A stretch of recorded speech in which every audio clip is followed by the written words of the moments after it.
Hello, good evening everyone. तो कैसे हो आप सब? आई होप आप लोग बहुत अच्छे होंगे। तो मैं रितु सिन्हा आप सभी का वेलकम करती हूँ आपके इस चैनल जीएनएम नर्सिंग गर्ल्स में। सो डियर, आज से हम लोग डेली जीके जीएस हिंदी का क्लास करेंगे। बिकॉज अगर आप बिहार पैरामेडिकल की तैयारी कर रहे हो तो ये वीडियो आप सभी स्टूडेंट के लिए बहुत ही हेल्पफुल होने वाली है। सो प्रैक्टिस सेट स्टार्ट करते हैं। ये प्रैक्टिस सेट फर्स्ट है और डियर, आप सभी को हॉनेस्टी से क्वेश्चन का आंसर देना है ताकि आप सभी को पता चले कि आपकी तैयारी कैसी है। और आप लोग लास्ट में कमेंट कीजिएगा कि आपने कितने आंसर सही किए। तो चलिए इस क्लास को स्टार्ट करते हैं। और ये प्रैक्टिस सेट फर्स्ट है जीके का। इसमें टोटल क्वेश्चन की बात करें तो टोटल जीके के 20 क्वेश्चन रहेंगे और आप सभी को अच्छे से पढ़ के इसका आंसर देना है। सो आप सब रेडी हो? ओके, तो चलिए इस क्लास को स्टार्ट करते हैं। एंड डियर, अगर आप लोग हमारे इस चैनल पर न्यू है तो प्लीज़ इस वीडियो को लाइक कर दीजिए और चैनल को सब्सक्राइब कर लीजिए। ओके डियर, तो फर्स्ट क्वेश्चन है आपके सामने, आप देख सकते हो एंड रीड करके फटाफट इसका आंसर कमेंट में बताइए। सो डियर, फर्स्ट क्वेश्चन कह रहा है मर्रे नदी कहाँ बहती है। आप सभी को इसका राइट आंसर बताना है कि मर्रे नदी कहाँ बहती है। सो इसका ऑप्शन ए है फ्रांस में, ऑप्शन बी है जर्मनी में, ऑप्शन सी है ऑस्ट्रेलिया में एंड ऑप्शन नंबर डी है न्यूजीलैंड में। ओके, तो यहाँ पे सीक्वेंस में आप यहाँ पे सी कर लो, मिस्टेक हो गया एंड यहाँ पे डी है। तो राइट आंसर इसका आपको कमेंट में बताना है कि मर्रे नदी कहाँ बहती है। ऑप्शन ए है फ्रांस, ऑप्शन बी है जर्मनी, ऑप्शन सी है ऑस्ट्रेलिया, ऑप्शन डी है न्यूजीलैंड। ओके डियर, आप लोग जल्दी से इसका राइट आंसर कमेंट में बताइए। ओके, तो ये प्रैक्टिस सेट है, आप सभी को फटाफट आंसर देना है कमेंट में। ओके, अगर आप लोग इसका राइट आंसर बता रहे हो ऑप्शन नंबर सी तो देन आप लोग सही हो। वेरी गुड आप सभी को। सो डियर, इसका राइट आंसर जो है ऑप्शन नंबर सी हो जाएगा ऑस्ट्रेलिया। आप लोग ऑस्ट्रेलिया अगर कमेंट में किए हो तो वेरी गुड, आप सभी का सही है। तो मर्रे नदी जो बहती है ये ऑस्ट्रेलिया में बहती है और ये ऑस्ट्रेलिया की सबसे बड़ी नदी है। आप लोग नोट डाउन कर सकते हो, ये ऑस्ट्रेलिया की सबसे बड़ी नदी है।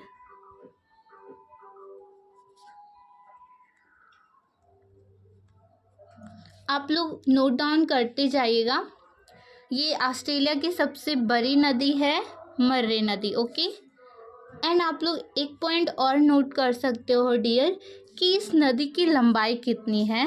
मर्रे नदी की लंबाई कितनी है?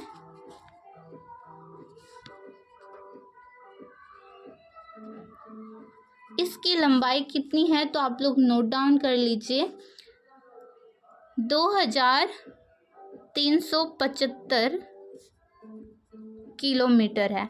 इसकी अगर लेंथ की बात करें, मर्रे नदी की लेंथ की बात, तो 2375 किलोमीटर है। तो अगर आप लोग राइट आंसर सी किए हो तो वेरी गुड आप सभी को। सो डियर, चलते हैं next question. So dear, next question है आपका शिवा समुद्रम पनबिजली परियोजना स्थित है। आप सभी को इसका राइट आंसर कमेंट में करना है। सेकेंड नंबर क्वेश्चन है डियर, शिवा समुद्रम पनबिजली परियोजना स्थित है। ऑप्शन ए है कावेरी नदी पर, ऑप्शन बी है नर्मदा नदी पर, ऑप्शन सी है कावेरी नदी पर, ऑप्शन नंबर डी है महानदी पर। तो फटाफट आपको कमेंट में करना है कि इसका राइट आंसर क्या होगा। सो फटाफट आप लोग इसका राइट आंसर कमेंट में कीजिए कि शिवा समुद्रम पनबिजली परियोजना किस नदी पर स्थित है। ओके, फटाफट इसका राइट आंसर कीजिए। सारे बहुत अच्छे क्वेश्चन हैं आप सभी के लिए, बिहार पैरामेडिकल के लिए बहुत ही यूज़फुल होने वाला है। आप लोग फटाफट इसका राइट आंसर कमेंट में कीजिए। Okay dear, very good. अगर आप लोग इसका राइट आंसर बता रहे हो option number C, yes very good. अगर आप लोग इसका right answer option number C बता रहे हो तो देन आप सभी का राइट है, वेरी गुड। तो ये कावेरी नदी पर स्थित है। ये जो शिवा समुद्रम पनबिजली परियोजना है ये कावेरी नदी पर स्थित है। ओके, और ये शिवा समुद्रम पनबिजली परियोजना कहाँ है? तो ये कर्नाटक, आप लोग नोट डाउन कर लीजिए, ये कर्नाटक में स्थित है। आप लोग नोट डाउन कर लीजिए, आप सभी के लिए बहुत ही ज़्यादा यूज़फुल रहेगा। तो ये कर्नाटक में स्थित है और इसका जो ये 1902 में स्टार्ट हुआ था। हाँ, तो ये जो शिवा समुद्रम पनबिजली परियोजना है ये कर्नाटक में स्थित है, कावेरी नदी पर। और ये इसका स्टार्टिंग जो हुआ था 1902 ईस्वी में हुआ था। ओके, तो एक बार मैं फिर से कह देती हूँ, आप लोग फिर से सुन लीजिए। ये शिवा समुद्रम पनबिजली परियोजना जो है ये कावेरी नदी पर स्थित है और शिवा समुद्रम पनबिजली परियोजना कहाँ है? तो कर्नाटक में है। और इसकी स्टार्टिंग कब से हो गई थी? तो ये 1902, हाँ 1902 में स्टार्ट हो गई थी। तो आप लोग नोट डाउन कर लीजिए। तो चलिए डियर, चलते हैं नेक्स्ट क्वेश्चन की ओर। ओके, तो डियर नेक्स्ट क्वेश्चन है, आप सभी को बताना है इसका राइट आंसर क्या होगा। सो नेक्स्ट क्वेश्चन है क्वेश्चन नंबर 3, निम्नलिखित में कौन कटनी में स्थित है? आप सभी को बताना है क्वेश्चन नंबर 3 का राइट आंसर।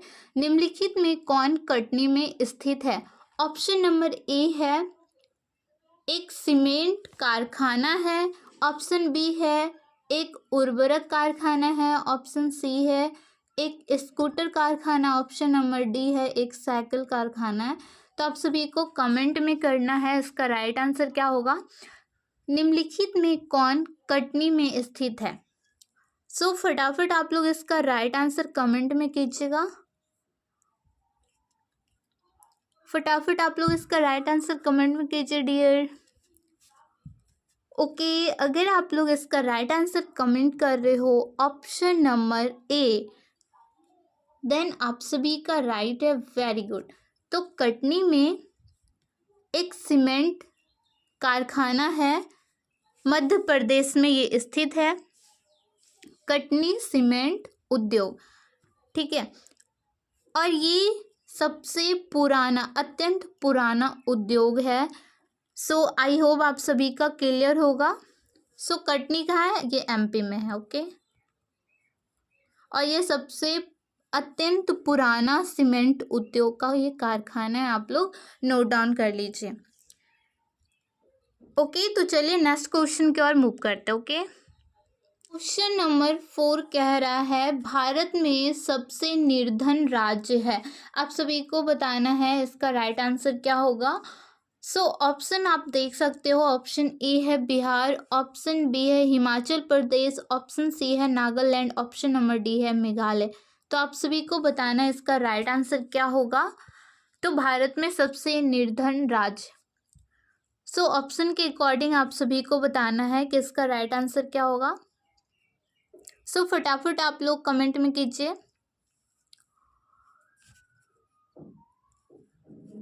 ओके, तो इसका राइट आंसर अगर आप लोग बता रहे हो ऑप्शन नंबर ए, तो देन आप सभी का राइट है। ये बहुत ही बुरा लगता है सुन के, हमारा जो बिहार का अगर नाम आ रहा है तो कोई नहीं, बट हम लोग अच्छे से सब कुछ करेंगे बिहार में तो सब कुछ सही रहेगा। तो ऑप्शन के अकॉर्डिंग इसका राइट आंसर ए है। तो चलिए नेक्स्ट क्वेश्चन की ओर देखते हैं। Okay very good. अगर आप सभी ने ए किया था तो आप सभी को वेरी गुड। तो चलिए डियर नेक्स्ट क्वेश्चन की ओर मूव करते। ओके नंबर 5 कह रहा है, आप सभी को कमेंट में करना है, बहुत ही इंपॉर्टेंट क्वेश्चन है, VBI बहुत ही इंपॉर्टेंट है। क्वेश्चन नंबर 5 कह रहा है, हजारों झीलों की भूमि कहलाने वाला देश है। हजारों झीलों की भूमि कहलाने वाला देश है। ऑप्शन नंबर ए है फिनलैंड, ऑप्शन बी है फिलीपींस, ऑप्शन सी है नॉर्वे, ऑप्शन नंबर डी है कनाडा। तो आप सभी को फटाफट इसका राइट आंसर बताना है, बहुत इंपॉर्टेंट क्वेश्चन है। ओके तो जल्दी जल्दी इसका राइट आंसर आप लोग कमेंट में बताइए। हजारों झीलों की भूमि कहलाने वाला देश है। ओके अगर आप लोग इसका राइट आंसर बता रहे हो, क्या बता रहे हो डियर? ओके अगर आप लोग इसका राइट आंसर बता रहे हो ऑप्शन नंबर ए, तो देन आप सभी का राइट है, वेरी गुड। तो हजारों झीलों की भूमि कहलाने वाला देश है फिनलैंड। ओके वेरी गुड है आप सभी को। तो चलिए नेक्स्ट क्वेश्चन की ओर चलते हैं। एंड आप लोग सभी को एक नोट करते जाइएगा, अगर मैं कुछ एक्स्ट्रा पॉइंट बता रही हूँ तो आप लोग नोट करते जाइएगा। एंड आप लोग को ये भी नोट करना है कि आप सभी ने कितना आंसर राइट किए हैं। ओके क्योंकि आप लोग को कमेंट में बताना है कि आप सभी का कितना क्वेश्चन सही हुआ। तो चलिए नेक्स्ट क्वेश्चन की ओर हम लोग चलते हैं।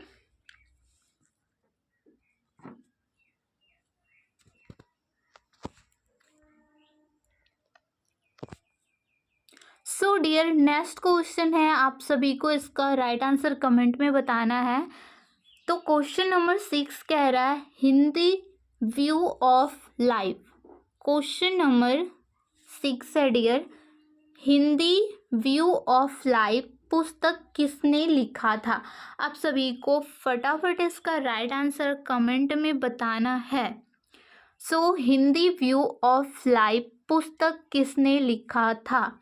ऑप्शन ए है जवाहरलाल नेहरू, ऑप्शन बी है बाल गंगाधर तिलक, ऑप्शन सी है Gopal Krishna Gokhale, option number D है डॉक्टर AS राधा कृष्णन। तो फटाफट इसका राइट आंसर कमेंट में बताइए। क्वेश्चन नंबर 6 का राइट आंसर फटाफट आप लोग कमेंट में बताइए। सो बहुत ही इंपॉर्टेंट क्वेश्चन है। ओके तो इसका राइट आंसर क्या हो जाएगा dear? Okay very good, Hindi view of life पुस्तक किसने लिखा था? हाँ तो इसका राइट आंसर क्वेश्चन नंबर 6 का राइट आंसर हो जाएगा dear option number D, very good. अगर आप लोग right answer option number D लगाए थे तो देन आप सभी का राइट है, वेरी गुड। तो राधा AS डॉक्टर राधा, एक मिनट, हाँ तो डॉक्टर AS राधा कृष्णन जी के द्वारा पुस्तक लिखी गई है। तो अगर आप लोग ऑप्शन नंबर डी लगाए थे तो देन आप सभी का राइट है। तो चलिए नेक्स्ट क्वेश्चन की ओर मूव करते हो। ओके डियर चलिए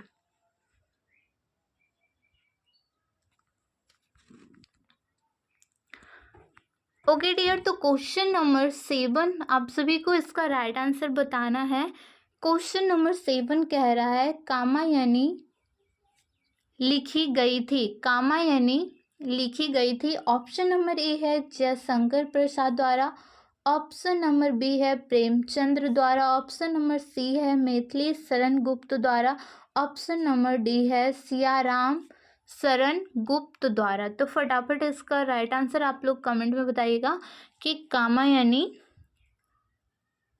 लिखी गई थी, ये किसके द्वारा लिखी गई थी, ये हिंदी का क्वेश्चन है। तो फटाफट इसका राइट आंसर आप लोग कमेंट में बताइए। Okay very good. तो अगर आप लोग बता रहे हो ऑप्शन नंबर ए तो देन आप सभी का राइट है, वेरी गुड। तो जयशंकर प्रसाद द्वारा, यस। तो कामायनी जो रचना है वो जयशंकर प्रसाद द्वारा लिखी गई है, वेरी गुड आप सभी को। अगर आप सभी लोग ऑप्शन नंबर ए लगाए हो तो वेरी गुड है आप सभी को। तो बहुत इंपॉर्टेंट है, इनसे हमेशा क्वेश्चन आते हैं। प्रेमचंद्र के द्वारा जितनी भी लिखी गई है वो सब आप लोग को नोट डाउन करना है, बुक से रीड करना है। तो ये सब बहुत ही इंपॉर्टेंट है। तो आप लोग कंटिन्यू बने रहिए वीडियो में। सो आप सभी को बहुत ही ज़्यादा हेल्पफुल होने वाली है। तो चलिए डियर नेक्स्ट क्वेश्चन की ओर हम लोग मूव करते। ओके चलिए एक मिनट।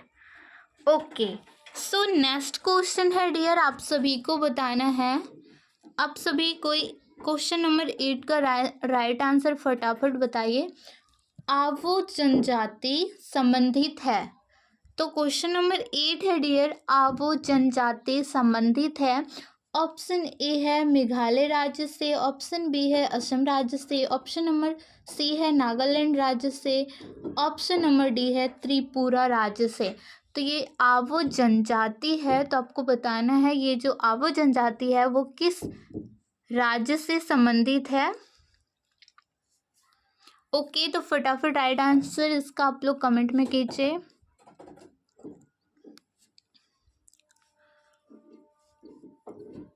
Okay, very good. अगर आप लोग इसका राइट आंसर बता रहे हो ऑप्शन नंबर बी, तो देन आप सभी को वेरी गुड। तो ये बहुत ही, जितने सारे क्वेश्चन आप लोग देख रहे हो कर रहे हो, तो ये सारे बहुत ही इम्पॉर्टेंट क्वेश्चन है, तो आप सभी के लिए बहुत ही ज़्यादा हेल्पफुल होने वाली है।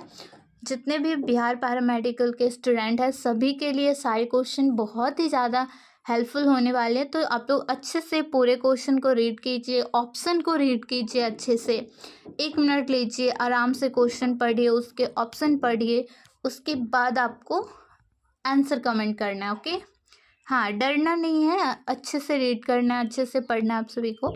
सो डियर, अगर क्वेश्चन नंबर 8 का राइट आंसर क्या हो जाएगा? Yes, option number B Assam. तो आवो जनजाति जो है वो असम राज्य से संबंधित जनजाति है। सो चलिए नेक्स्ट क्वेश्चन की ओर हम लोग मूव करते हैं।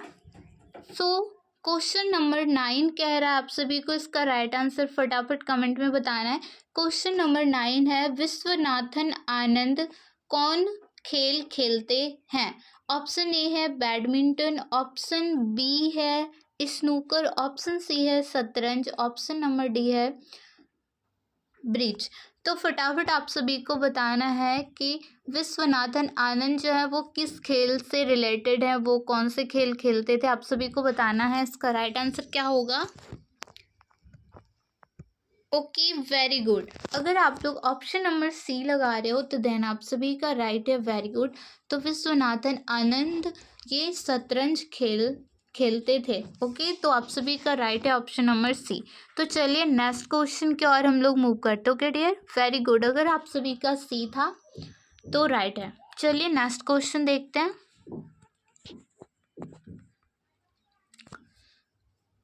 So dear, question number next कह रहा है question number 10। Okay, question number 10 है डियर, भारत में सर्वश्रेष्ठ शौर्य पुरस्कार है। ऑप्शन नंबर ए है महावीर चक्र, ऑप्शन बी है परमवीर चक्र, ऑप्शन सी है अशोक चक्र, ऑप्शन डी है वीर चक्र।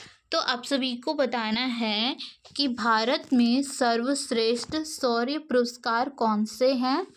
तो इसका राइट आंसर आप लोग कमेंट कीजिएगा। क्वेश्चन नंबर 10 है। Okay, very good. अगर आप लोग बता रहे हो उसका right answer option number B, very good. तो परमवीर चक्र जो है वो भारत में सर्वश्रेष्ठ शौर्य पुरस्कार के लिए दिया जाता है, परमवीर चक्र।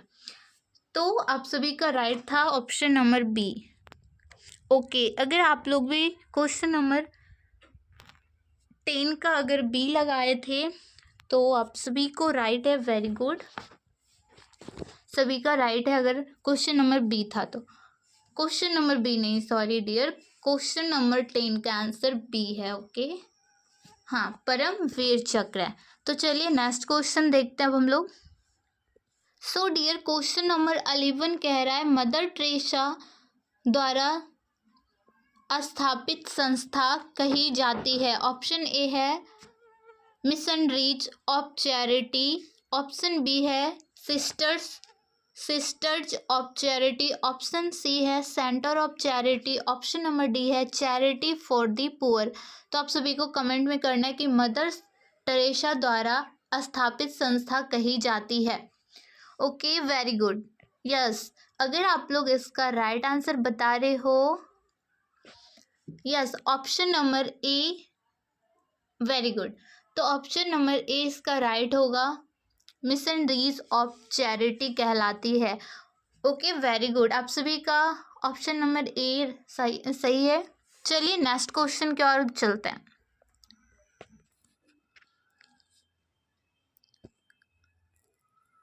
सो डियर क्वेश्चन नंबर 12 कह रहा है भारत ने पोखरण में अपना पहला परमाणु परीक्षण किया था वर्ष। तो आप सभी को बताना है भारत ने पोखरण में अपना पहला परमाणु परीक्षण किस वर्ष किया था। तो ऑप्शन नंबर ए कह रहा है 1964 में, ऑप्शन बी कह रहा है 1974 में, ऑप्शन सी कह रहा है 1984 में एंड ऑप्शन नंबर डी कह रहा है 1987 में। तो आप सभी को बताना है कि इसका राइट आंसर क्या हो जाएगा। फटाफट आप लोग कमेंट कीजिए। Okay very good. अगर आप लोग इसका राइट आंसर बता रहे हो option number B, okay very good. तो क्वेश्चन नंबर 12 का आंसर हो जाएगा 1974 में। Yes very good. तो भारत ने पोखरण में अपना पहला परमाणु परीक्षण कब किया था? 1974 में। ओके राजस्थान के कहाँ राजस्थान के जैसलमेर जिले के पोखरण नामक स्थान पर किया था। आप लोग नोट डाउन कर लीजिएगा। मैं फिर से बोल रही हूँ कि भारत ने अपना पहला परमाणु परीक्षण कब किया था? तो 18 मई 1974 ईस्वी में किया था पहला परमाणु परीक्षण। और ये कहाँ किया था? हाँ, तो Rajasthan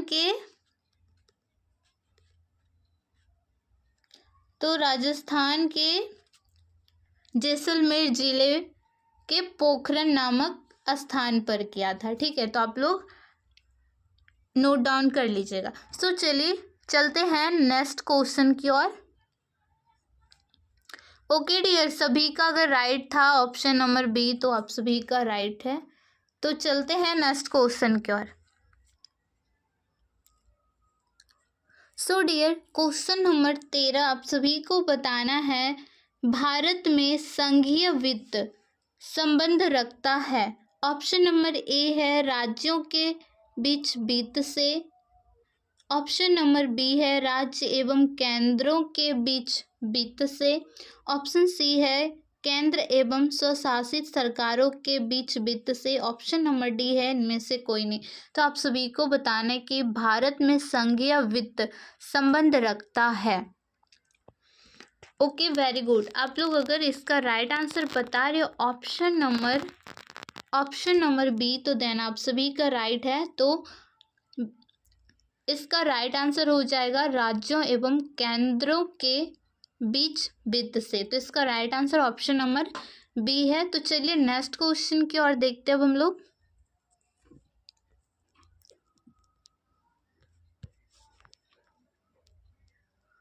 okay so dear next question आप सभी को बताना है, तो फटाफट आप सभी इसका राइट आंसर कमेंट कीजिए। ओके, तो नेक्स्ट क्वेश्चन कह रहा है भूमि सुधार डैश के विषयों के अंतर्गत है। तो आप सभी को बताना है कि इसका राइट आंसर क्या होगा। ऑप्शन देख लेते हैं। ऑप्शन ए है संघ सूची, ऑप्शन बी है समवर्ती सूची, ऑप्शन सी है राज्य सूची, ऑप्शन नंबर डी में से कोई नहीं। तो आप सभी को फटाफट बताना है कि भूमि सुधार डैश के विषयों के अंतर्गत आता है। तो भूमि सुधार किस विषयों के अंतर्गत आता है? Okay very good. अगर आप लोग इसका राइट आंसर बता रहे हो ऑप्शन नंबर सी तो देन आप सभी का राइट है। तो राज्य सूची के अंतर्गत भूमि सुधार, इसका right answer option number C है। तो चलिए अगर आप लोग इसका right answer option number C लगाए थे तो देन आप सभी का राइट है। Very good. सो चलिए चलते हैं नेक्स्ट क्वेश्चन की ओर।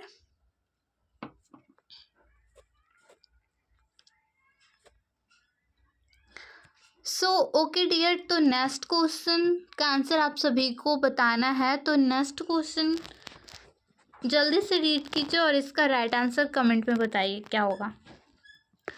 ओके तो क्वेश्चन कह रहा है डियर बिहार राज्य में, आप लोग जल्दी से इसका राइट आंसर बताइए। क्वेश्चन कह रहा है बिहार राज्य में गरीबी रेखा के नीचे लोगों की अधिकतम संख्या होने का कारण है। बिहार राज्य में गरीबी रेखा के नीचे लोगों की अधिकतम संख्या होने का कारण है। ऑप्शन ए है भूमि सुधारों की असफलता, ऑप्शन बी है राजनीतिक इच्छा का अभाव, ऑप्शन सी है श्रमिक वर्ग की अधिक संख्या, ऑप्शन डी है इनमें से सभी।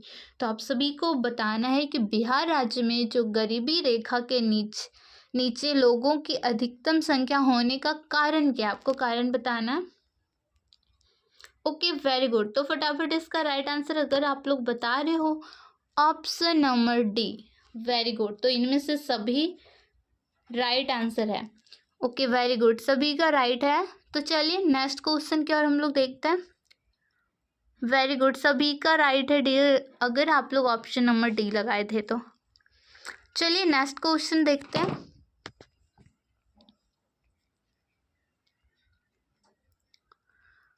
ओके डियर, तो नेक्स्ट क्वेश्चन आप सभी को बताना है। क्वेश्चन कह रहा है निम्नलिखित में कौन, एक minute. So dear, question next कह रहा है निम्नलिखित में कौन वित्तीय संस्था विश्व बैंक समूह से संबंधित नहीं है। तो फटाफट इसका राइट आंसर आप लोग बताइए। इसका राइट आंसर क्या होगा? निम्नलिखित में से कौन वित्तीय संस्था विश्व बैंक समूह से संबंधित नहीं है। हाँ, तो फटाफट आप लोग इसका राइट आंसर कमेंट में बताइए।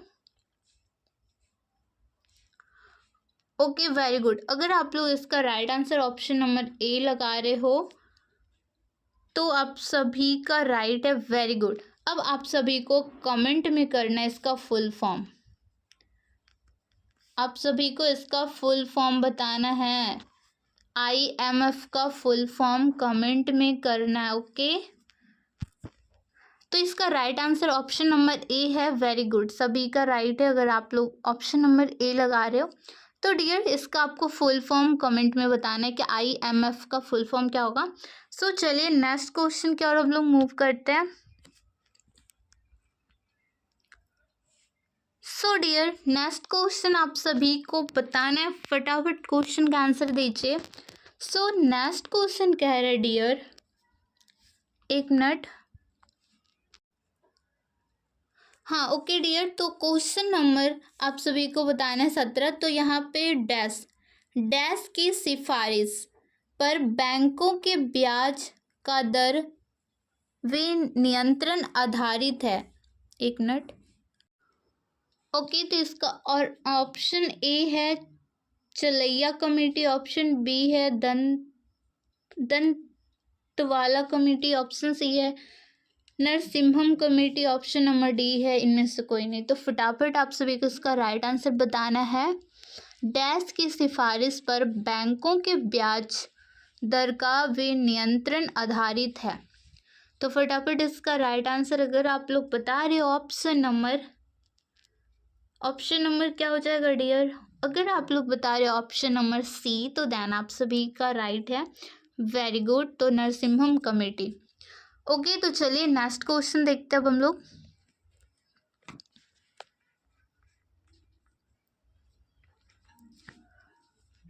सो डियर नेक्स्ट क्वेश्चन आप सभी को बताना है इसका राइट आंसर क्या होगा। नेक्स्ट क्वेश्चन कह रहा है सामान्य रूप से मुद्रा नीति का प्रधान लक्ष्य है। आप सभी को बताना है सामान्य रूप से मुद्रा नीति का प्रधान लक्ष्य है। ऑप्शन ए है मुद्रा आपूर्ति का नियंत्रण करना, ऑप्शन बी है निजी बैंकों का नियंत्रण करना, ऑप्शन सी है शेयर बाजार का नियंत्रण करना, ऑप्शन डी है बहुमूल्य धातु बाजार का नियंत्रण करना। तो फटाफट इसका राइट आंसर आप लोग बता दीजिए। Okay, very good. अगर आप लोग बता रहे ऑप्शन नंबर ए तो राइट है आप सभी का, मुद्रा आपूर्ति का नियंत्रण करना। ओके, वेरी गुड, ये इसका राइट आंसर होगा। चलिए नेक्स्ट क्वेश्चन देखते हैं हम लोग।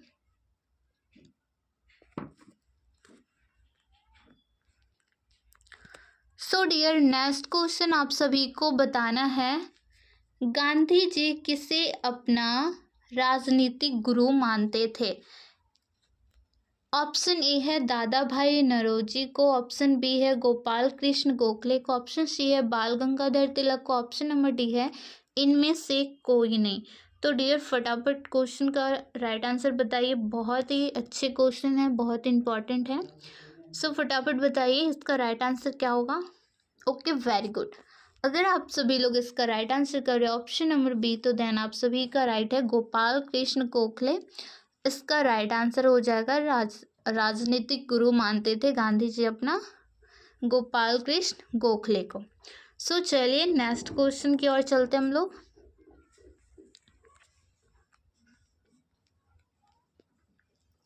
सो क्वेश्चन नेक्स्ट है, आप सभी को बताना है क्वेश्चन नंबर 20। हाँ, तो ये टोटल जीके के क्वेश्चन थे और ये लास्ट जीके का क्वेश्चन है। ठीक है, ये जीके के क्वेश्चन हम लोग 20 क्वेश्चन कर रहे थे ना। एक मिनट। हाँ, तो ये लास्ट क्वेश्चन आपका है, तो आप लोग जल्दी से इसका राइट आंसर कमेंट में बताइए। फटाफट इसका राइट आंसर आप लोग कमेंट में बताइए। क्वेश्चन कह रहा है डियर, और ये लास्ट क्वेश्चन है आज के क्लास का। सो क्वेश्चन कह रहा है सेन वंश का संस्थापक था। सेन वंश का संस्थापक था।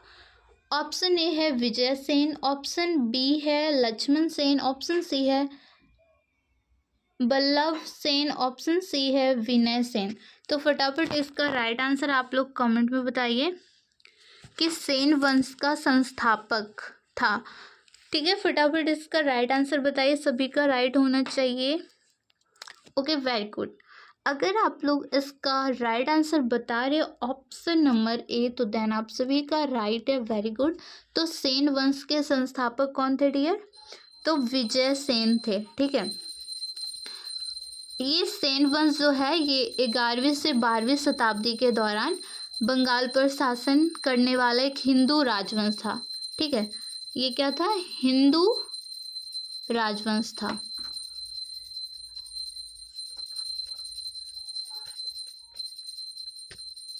ओके, तो ये एक हिंदू राजवंश था। तो इसका राइट आंसर हो जाएगा डियर, हाँ, तो सेन वंश का संस्थापक कौन था? विजय सेन था। विजय सेन थे। तो वेरी गुड, आप सभी का राइट है अगर आप लोग ऑप्शन नंबर ए लगाए थे तो। ओके डियर, तो ये था लास्ट क्वेश्चन एंड आप सभी को कमेंट करना है कि आप सभी का कितना आंसर राइट हुआ, तो आप लोग कमेंट में बताइएगा। सो डियर, आज के लिए बस इतना ही। तब तक मिलते हैं नेक्स्ट वीडियो में। तब तक के लिए bye bye and take care.